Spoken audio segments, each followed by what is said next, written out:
En 1999, une boutique en ligne pour animaux réalise un coup de marketing de génie. Pour faire connaître leur marque, ils décident de trouver une mascotte et ils ont la bonne idée de prendre une sorte de chaussette marionnette qui devient rapidement un phénomène national puis mondial. Ils passent au Super Bowl devant des millions de téléspectateurs. La boîte prend une ampleur complètement dantesque, les commandes affluent, ils dépensent des millions en publicité, jusqu'à 11,8 millions. La boîte est cotée en bourse et 268 jours plus tard, fin de l'aventure, ils mettent la clé sous la porte. Qu'est-ce qui s'est passé? Mystère. J'ai pris le temps d'investiguer, j'ai pris le temps de chercher ça et en fait ils sont passés à côté de quelque chose de très très important. Ils ont mis le budget sur le marketing, ils ont eu les bonnes idées, le bon truc, mais il y a une erreur qu'ils ont fait qui les a complètement ruinés et ça peut aussi te toucher si tu fais de la publicité en ligne et du marketing et ça je te donne du coup la résolution et l'explication à la fin de la vidéo. Si je te dis tout ça, c'est que on t'a expliqué en tant qu'entrepreneur qu'il fallait que tu fasses de la pub et que c'était extrêmement important d'en faire parce que tu passes à côté d'énormément de chiffres d'affaires. Et c'est la vérité. Tai Lopez, Alex Hormozy, tous les grands marketeurs de ce monde font de la publicité. Et même Ogilvy, Hopkins, même des gars à l'ancienne que je te cite, te parlaient de ça il y a déjà plus de 50, 100 ans de ça. Le truc, c'est que faire de la pub, c'est une science. Et toute science se base sur de la data, des méthodes, des bonnes pratiques. Et si toi, de ton côté, tu te dis, vas-y, je vais suivre comme ces grands marketeurs et faire de la publicité, tu peux dépenser des millions et des millions, même des centaines de milliers d'euros et des millions peut-être, c'était une grosse boîte, je te le souhaite, en publicité et cramer complètement le budget. C'est ce que j'observe.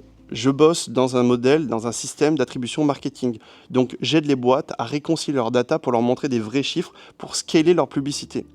Donc, je bosse avec des boîtes qui dépensent des millions chaque mois, chaque année en publicité. Je sais que ça rapporte, mais je sais aussi que, en fait, il y a des pièges à éviter et que les boîtes, en général, toute boîte qui dépense en publicité, qui n'a pas les 4 points que je vais te donner dans la suite de la vidéo, se fracasse la tête. Donc oui, tu peux lancer de la pub, mais tu peux vite aussi finir comme le cas que je t'ai donné, l'exemple marketing de la boutique en ligne pour animaux. Donc, dans cette vidéo, je vais donner exactement l'apprentissage que j'ai appris auprès des plus grandes boîtes avec qui j'ai bossé et aussi, vu que ça fait quand même un petit moment qu'on est dans la publicité, je pense que j'ai des choses à transmettre. Je vais faire en sorte de rendre ça accessible parce que c'est complexe, c'est technique, donc j'ai fait une première vidéo globalement pré-mâchée pour tout le monde. Et si vous voulez davantage de précision, davantage de croustillant, je pourrais le faire justement au cours de ce challenge. D'ailleurs, pensez à vous abonner, liker, me faire des retours sur ce challenge d'une vidéo YouTube par jour. Ce que vous aimez, ce que vous n'aimez pas, ce que vous voulez que j'optimise, ce que vous voulez que je traite. Ça fait plaisir. Et du coup, on commence par les premiers points. Le point numéro 1, c'est d'arrêter de croire ce que disent les plateformes. Meta, Google, etc. surattribuent les conversions. Et ça, on le sait depuis des années. Les plus grands marketeurs ne se fient plus aux chiffres des plateformes. C'est comme si, par exemple, demain, tu prenais ta voiture, ça t'affichait 50 sur le compteur alors que tu étais à 150. Il y a un problème, parce que tu vas te faire défoncer, et c'est exactement la même chose. Tu prends de la data, des décisions sur de la data qui est biaisée, d'accord? Et Meta est en jugement, par exemple, parce qu'ils surévaluent surévaluent leur coût par mile. C'est-à-dire qu'en gros, on te dit, tu payes 1 euro pour 1000 impressions. La réalité, c'est que tu payes 1 euro pour, moitié moins, 500 impressions. Ils sont en jugement pour ça, tu vois. Il y a des mecs de Meta qui les ont dénoncés pour ça. Et puis même au niveau du tracking, c'est pas précis. Sur Meta, tu vois des coûts par lead, des coûts par achat, ou tu vois des trucs comme ça, mais tu ne connais pas, t'as pas assez de granularité sur quel créatif t'as rapporté combien de ventes. Et ça, tu ne pourras pas le voir avec Meta, ou si tu arrives à avoir des datas comme ça, généralement, elles sont fausses et biaisées. Je vais te donner un exemple. On a bossé avec une boîte qu'on ne citera pas, qui est passée dans Legend, qui dépensait sur une campagne 40 000 euros. Meta leur affichait 1000 conversions. La réalité, c'est que ça leur a apporté que 6 leads. Voilà. Après réconciliation de data. Voilà. Ça, c'est ce qu'on a vu avec Metrica. Donc, ils dépensaient 40 000 balles tous les mois dans une campagne qui était marquée winneuse, alors qu'en fait, pas du tout. Donc, tout ça pour te dire que on te prend pour un jambon, tu crames énormément d'argent dans de la pub si tu n'as pas encore de système d'attribution. Donc, la première chose que tu dois faire, ça, c'est peut-être le deuxième point du coup, mais c'est justement d'avoir de la data beaucoup plus fiable. Comment tu as de la data beaucoup plus fiable? C'est avec un setup qui te permet de réconcilier ta data. Et tous les marketeurs, mais vraiment toutes les boîtes qui spendent énormément, et si tu dépense minimum, allez, on va dire entre minimum 8 000 € par mois de pub, tu dois impérativement avoir un setup d'attribution, sinon t'es mort. En fait, ce qui se passe, je vais donner une sorte d'allégorie. Quand tu vois, vu que c'était la Coupe du Monde il n'y a pas longtemps, tu vas comprendre, quand tu vois un match de foot, ben, tu as des joueurs, et quand il y a un but de marqué, souvent c'est un mec qui a fait... tiens, frérot, ça va mon pote? Tu viens parler d'attribution marketing, je suis pas sûr que tu kiffes, mais voilà. Bref, tout ça pour te dire que t'as un mec qui va faire une passe D, t'as un mec qui va défendre, t'as un mec qui va ensuite marquer le but. Et en fait, ce qui se passe, c'est que les plateformes, elles se concentrent sur uniquement le mec qui marque le but, donc la créative qui rapporte le truc. Mais s'il faut, dans ton parcours d'achat, tu as peut-être une créative qui a apporté, qui a attiré l'attention des gens, une créative qui les a fait revenir et une créative qui les a convertis. Et ça, tu peux pas le voir sur Meta, tu peux pas le voir sur Google, tu peux pas le voir sur les plateformes. Et donc, comment tu prends des décisions sur un truc que tu ne vois pas? Voilà. L'attribution, elle te permet justement de sortir du paradigme du first click versus last click, parce que tu vois, genre, tu peux prendre des décisions sur soit la première qui t'a rapporté le lead, soit la dernière qui t'a rapporté l'achat. Bon, la réalité c'est que ça ne marche pas comme ça ne fonctionne pas, et la plupart des boîtes en fait qui scalent beaucoup se basent sur d'autres modèles, sur du Shapley, sur du Markov. Ça, je vais pas rentrer en détail parce que c'est pas le but de la vidéo de te casser la tête là-dessus, mais tu dois impérativement avoir un setup d'attribution. Si tu en veux un, tu peux nous contacter, je te mettrai le lien de mon SaaS juste en dessous. Sinon, tu as plein d'outils qui le font aussi, mais fais attention parce que de plus en plus de mecs te font passer l'attribution alors qu'en fait, leur service comme de l'attribution, alors que c'est pas l'attribution qu'ils font. C'est du CAPI, c'est des trucs comme ça, mais c'est pas aussi précis. Bref, je rentre pas en détail, mais un setup d'attribution, si tu payes un outil d'attribution à 20 ou 30 balles par mois, c'est pas un outil d'attribution. C'est tu fais mumuse, tu t'amuses, mais généralement ça coûte beaucoup plus cher parce qu'il y a de la maintenance, il y a de la réflexion et il y a surtout un setup précis et des recalculs derrière. Vas-y, je raconte ma vie, on s'en fout. La deuxième chose, c'est ta strat créative se calcule, elle se ressent pas. Je te dis ça pourquoi? Parce que les mecs comme Tai Lopez, Alexandre Mozy sont sympas. More ads, more spend, more machin, more creative. Mais la réalité, c'est que le more, ça veut rien dire. More quoi? Genre, on dépense combien? On fait quoi? On propose quoi? Rien.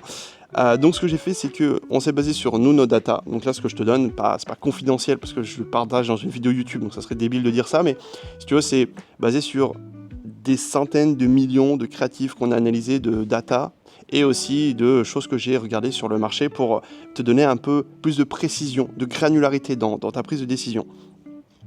En moyenne, je vais te donner des paliers, d'accord, je pourrais mettre peut-être même en description de la vidéo, ce sera beaucoup plus simple, mais si tu dépenses moins de 10 000 € par mois, il faut que tu sois entre 3 et 5 créatifs par semaine de test. Okay. Si tu es entre 10 à 50 cas par mois, entre 4 et 8, entre 50 cas et 200 cas, entre 16 et 16 créatifs par semaine, entre 200 cas et 1 million, 11 et 31, et plus de 1 million entre 19 et 55 créatives. Et ça, c'est basé sur les top performers. Okay. C'est-à-dire que tu dois faire beaucoup de volume, si tu comprends bien. Parce que si tu as un modèle d'attribution, tu comprennes un peu la chaîne, tu as de la data qui est fausse, donc tu te bases sur de la bonne data. Puis ensuite, l'attribution te permet de voir quelle créative est intervenue dans quel parcours de conversion. Donc tu sais quoi scaler, à quel moment, et tu as beaucoup plus de précision pour ça. Et donc ça te permet de faire plus de volume. Et donc chaque semaine, tu dois innover et tester des créatives. C'est obligatoire. Tu dois faire beaucoup de volume. Il faut voir ça comme une machine à sous. Okay, tu es dans un casino, il y a 500 machines à sous, et sur ces 500, tu en as 2 qui sont gagnantes, mais vraiment à chaque fois que tu les actionnes, c'est moula. Et en fait, le truc, c'est que tu vas devoir en tester une, puis 2, puis 3, puis 4, jusqu'à temps de trouver les deux gagnantes. Et la réalité, c'est que si tu testes une machine à sous par semaine, ça va être long.